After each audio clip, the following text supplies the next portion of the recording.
مناسبت حرکت های ما، جنبش های ما نسبت مردم روززبان چه در قرآن تپه و چه در داخل دوشنبه خیلی خوب بود و این را خود اونها هم شهادت میتین و همیشه ما کوشش میکردیم که با این قشری از جامعه تاجیکستان که یک عضو جامعه ما گردیده بودن با اینها همچون با بیگانه نگاه نمی کردیم و نسبت اینها بیشتر باز احترام قائل بودیم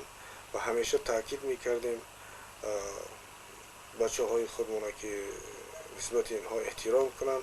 حتی در مدت هایی که از طرف ارتش سنگک آب قطع شده بود، مثلا با داخل قرآن تپه آب نمی آمد چون اونها از طرف کلناباد منع کرده بودن این و یا که چراغ نبود، مخصوص بچه ها برای اینها آب تهیه میکردن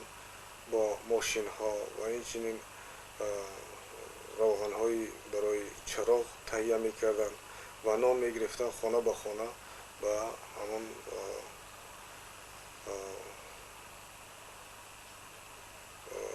روززبان ها تقسیم میکردن و در گردی همایی ها و دیگر مدت چنده که یک حکومت ائتلافی در دوشنبه تشکیل شده بود و در این حکومت ائتلافی بعضی اگرچند که اکثرا از کمونیست ها بودن این حکومت ائتلافی، ولیکن با وجود یک روحیه مردمی داشت که خود همون مردم روززبانی که در تاجیکستان هستند امروزها که دهشتی را که از طرف حکومت نو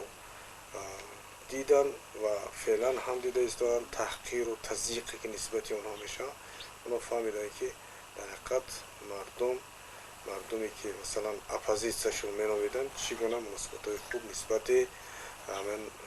مردم روززبان داشتن و ما هم اعلان میکنیم که ما انشاءالله در آینده البته مردم چون واقعیت دارن، حقیقت دارن و صاحب ملک هستن و ملک هرگز با ظلم بقا ندارد. وقتی که ظلم شد ملک با کفر باقی میماند، چقدر که حدیث رسول الله صلی الله علیه وسلم است، ولی که ملک با ظلم باقی نمیماند. این ظلمی که کمونیست رهبران امروزه رژیم تاجیکستان کردند ملک آنها را از بین خواهد برد و امروز هم ناراضی های زیاده پیدا شدند و از طرف مردمی که در داخل دوشنبه هستند، حتی از طرف خانم های روززبان هم به ما مکتوب ها و پیام ها واسطه مهاجرینی که تازه و پیش ما میرن آمده است و در آنجا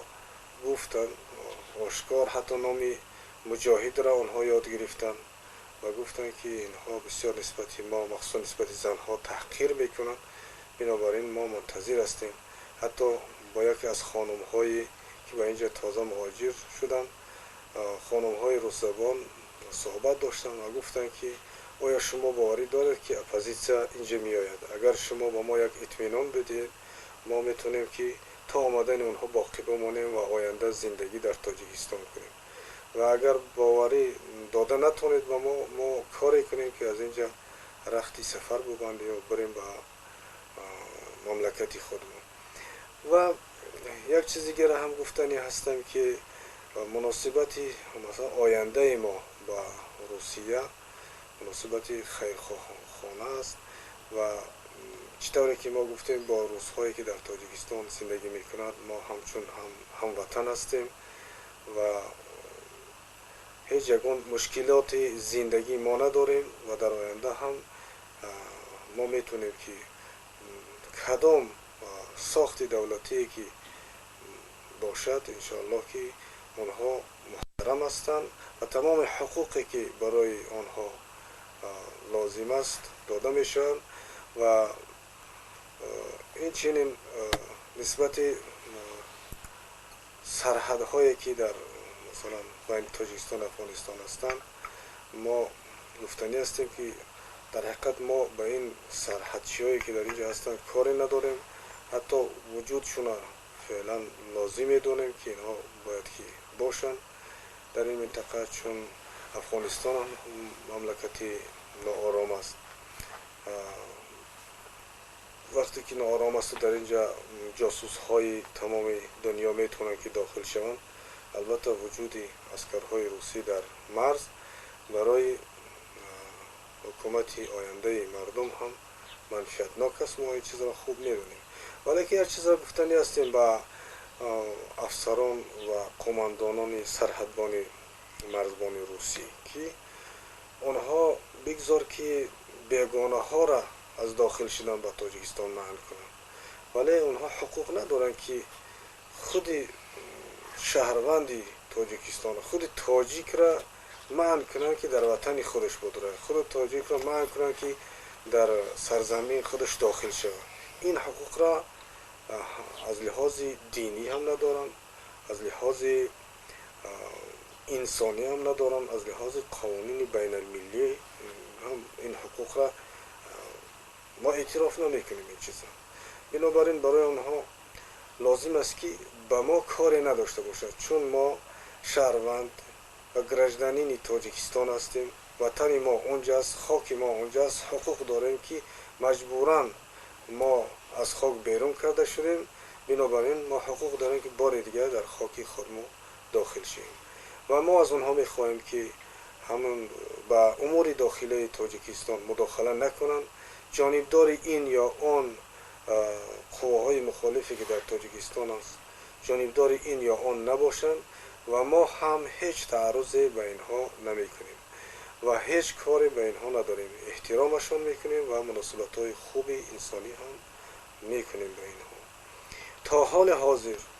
گرچنده که بسیار هم رزمندگانی بسیار احساسی داریم، ولیکن فضل خدا کوشش کردیم که تا حال حاضر نگذاریم که اگر نسبت همین افسران روسی یگان بالای اونها تعرض از طرف ما صورت گرفته باشه، مگر آنکه خود آنها در مقابل می آیند یا مگر اینکه آنها صد راه مبارزه ما میشن. مثلا اگر شاید یادآور شوند از پوسته 12 به سبب آن بود که وقتی که نیروهای ما میخواستند که برای دشمن خودشون بزنند به مقابل دشمنشون، اینها صد راه شدند و اینها نگذاشتن که مثلا نیروهای ما، قوای ما و بالای دشمن تعرض. همیشه در کجایی که اگر در سرحدها این حادثه ها با وقوع پیوسته شده باشد، به سبب همین است، به سبب آن است که قواهای نیروهای مرزبان روسی صد راهی تاجیک میشن از آن که در خاک خودش داخل شود. اگر این چیز نباشه ما در آینده هم این فکر داریم که تمام منافعی که مثلا حکومت سیاسی روسیه در تاجیکستان دارد اونها را ما نادیده نمیگیریم و با اونها مناسبت خیرخواهانه داریم و ما هم از همه پدران و مادران این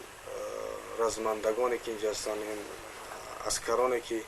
به این منطقه دور و منطقه بسیار هم دهشتناک و منطقه که بین آتش هست، مثلا بین چه جنجال های تنظیم های خود افغانستان است که هلاکت را ایجاد می کند و چه جنگ و جدالی که بین نیروهای مردمی و کمونیستی در تاجیکستان است که اونها همیشه زیر آتش هستند. اونها به خاطری که در اینجا کشته میشن، به خاطر چه هدف اونها کشته میشن. بنابراین من از همه پدرها و مادرها و همه خشتبارهای این عسکران روسی، این جوانانی که چند از اونها از جبر و ظلم و ستم و عذابی که در این سرحدها میکشن بیزار شده آمدن به ما پیوستن. فعلا اونها در تربیه ما چند نفری از اونها هستند، بعضی اونها حتی در ارتش ما داخل شدن چون ظلم را از طرف رژیم کمونیستی داخل شدن و چند نفری اونها میخواهند که بخوانند. برای اونها خواندن مهیا کردیم شرایط های خواندن و چند نفری اونها میخوان به خانه برن. ما کوشش داریم که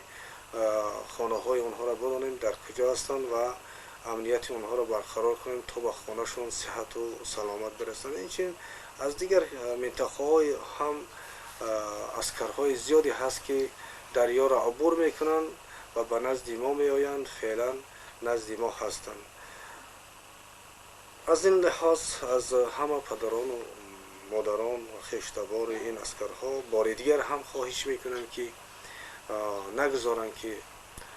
فرزنداشو بدون هدف، به یگان مقصد، به یگان فایده در اینجا قربان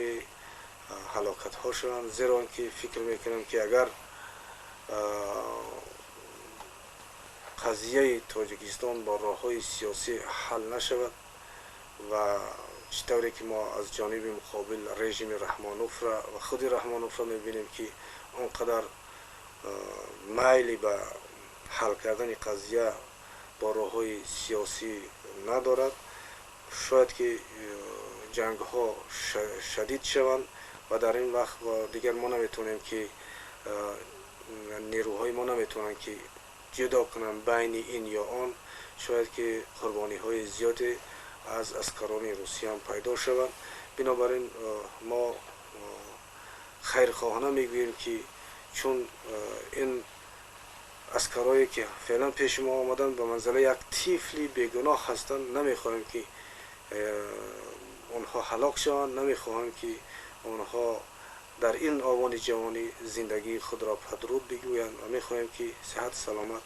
به نزد شما برگردند.